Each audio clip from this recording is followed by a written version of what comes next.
Hola, my name is Varka. I'm from Spain. I teach Spanish in across the UAE. I've taught in 11 schools for now and hoping to teach much more. I'm a ECA teacher. I'm a private tutor and also I am a subject teacher. I'm going to speak about the instructional leadership, what I know about it, what I apply in my pedagogy, and how I will apply in the future after this module ends. Right, now that we know a little about me, let's learn what is this paper all about. First of all, what is instructional leadership?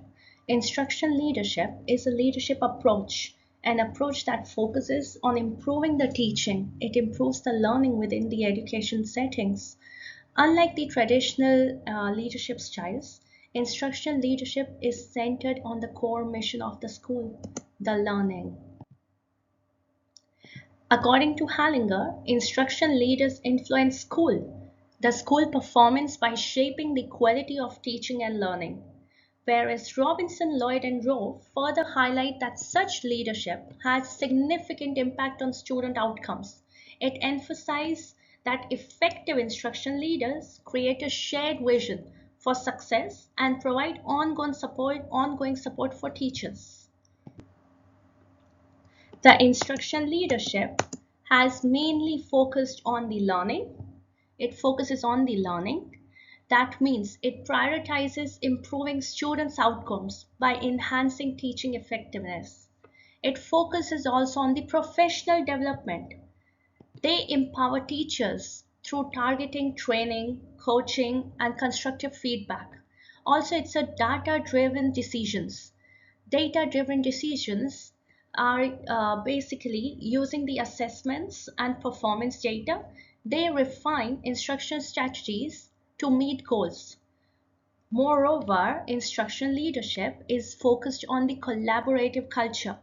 Collaborative culture is built by a shared vision. It creates an environment where teachers and students collaborate and they all want to reach to a common goal, the learning.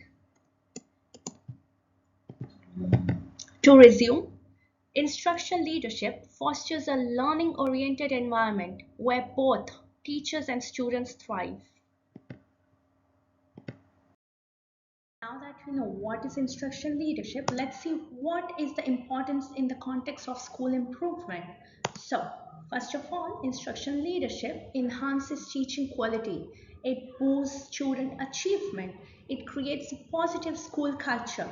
It promotes data-driven decision making and it supports change and innovation. We'll see examples of all of this in the following slides when we'll see and relate them to different theories.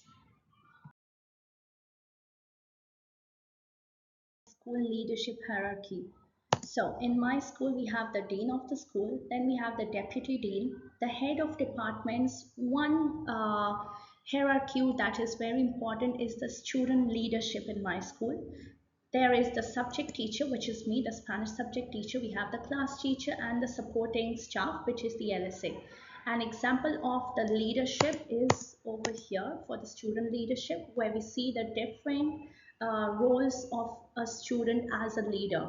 I believe not only a teacher is a leader or a principal is a leader, I think even the students can be leaders. The sooner they start, the better it is. Next, we are going to talk about the theories of instruction leadership that I apply in my pedagogy and how they inspire me. First of all is the transformative leadership that focuses on inspiring and empowering individuals to achieve their full potential while working towards a shared vision. Tim Hall emphasizes that transformative leaders foster both personal and organizational growth, driving change through motivation, collaboration, and ethical leadership. This style goes beyond transactional goals by encouraging innovation and aligning values with action. The visionary thinking. How do I do that? So I show my students how Spanish learning creates global opportunities using activities like imaging, life in Spain, or Spanish speaking countries. Empowerment. I assign projects on Spanish traditions to foster independence and critical thinking. Ethical leadership. I celebrate diversity, all inclusivity as well. No racism, no favorism. That is a key in the transformative leadership. Collaboration, group projects like creating Spanish dialogues, enhancing teamwork and shared learning, fostering innovation. This is very important. For what I use online tools like Kahoot, Duolingo, and VR tours of Spain.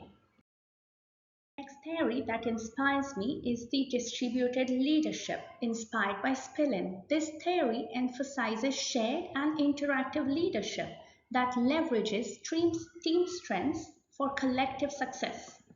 A collaborative curriculum design is, for example, when I work with my colleagues to create interdisciplinary lessons. For example, I link my Spanish vocabulary with the historical events that they are learning in the curriculum. Teacher-led workshops. I empower peers to lead workshops and I use apps like Quizlet or Padlet for language learning. Student-led learning is another key where I make my students a mini teacher and they give the class as if they are me.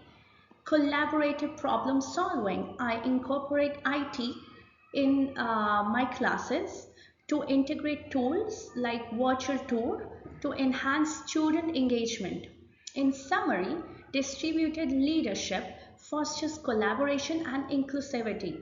It empowers both teachers and students to improve learning outcomes and it builds a supportive community. Theory that I will be focusing on it's itself the instructional leadership, which focuses on enhancing teaching practices to improve student outcomes. It's inspired by Hallinger and it emphasizes setting clear goals.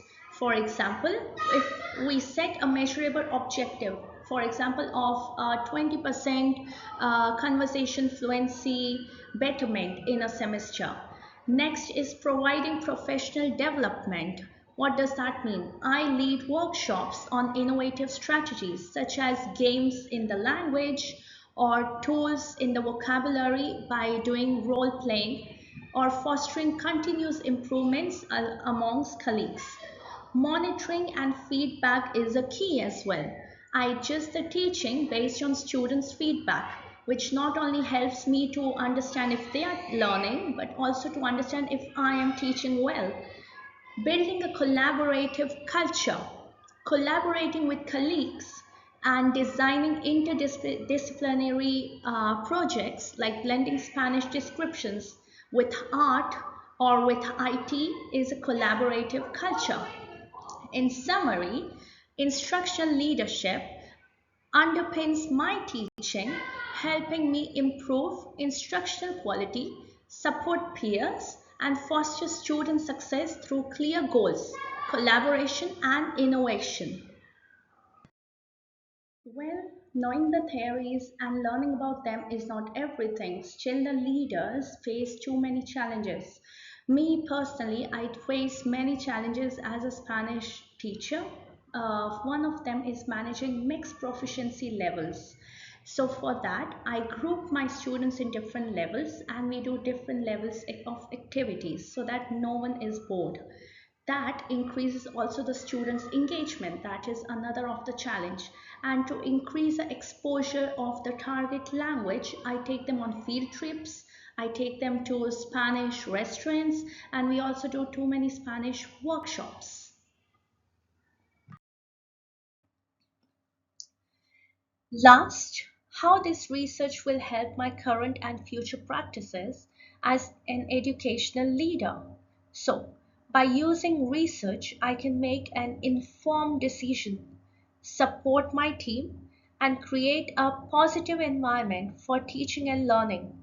This will ensure that I grow as a leader and help others succeed.